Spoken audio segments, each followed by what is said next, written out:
Hello again, YouTube. Quadzilla here, and I just thought I would do a quick video to show you what I do for load securement. There are a lot of different ways people do load securement for your side-by-sides on your trailers. I've seen the loop around the tires and going straight down the side. I've seen going over the tires into a track system. And unfortunately, a lot of people will just hook to their bumpers and crank those suckers down, which is never a good thing. If you think about it, four-wheelers or ATVs, however you want to term it, when you pull that suspension down, you're squatting your shocks. So you're overloading your shocks, for one. So it's going to cause more wear and tear on your machine. But then every time you hit a bump, if that shock's able to bounce, you just loosened your straps. So then you take a chance of the strap just simply popping off and you no longer have a secured load. So this is what I've came up with. So as you can see here, I got my two side-by-sides on my 16+2 trailer. I do have a small gap in between where nothing's touching. And these things can bounce freely because of how they're secured. We'll show you here on the RZR. So I have D-rings bolted to the back of my trailer, and I also got D-rings going down the deck. So if you look here, you can see I got a strap here, but if you look underneath, this may look a little confusing, but really, it's not. So I have axle straps on every single A-arm. So I got these on all four corners, as you can see.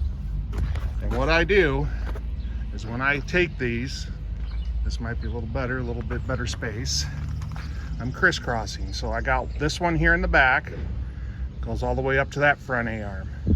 Same on the back side there to this A-arm. And then I'm hooked to the rear A-arms going forward.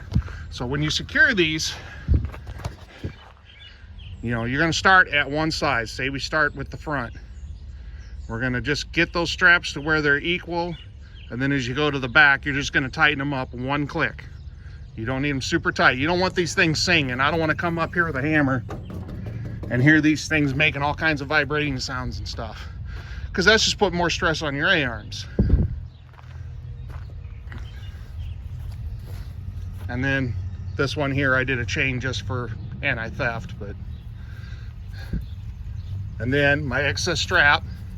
If you have straps you're using all the time for the same stuff, you could cut that end off, or I just roll them up. And then throw them right there on the floor, shut the door, good to go. You could roll them up and like tape them to the side or zip tie them or anything like that, but if you think about this system, this is the best system I've used.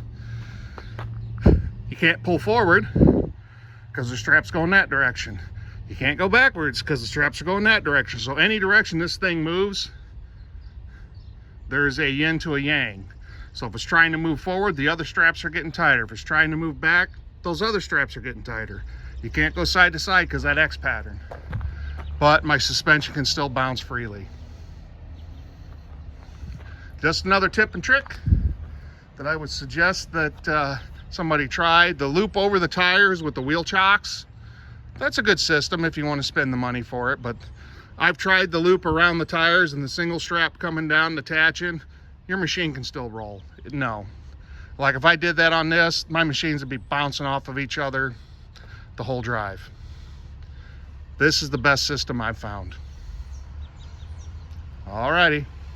Stay safe, ride hard. Quadzilla out.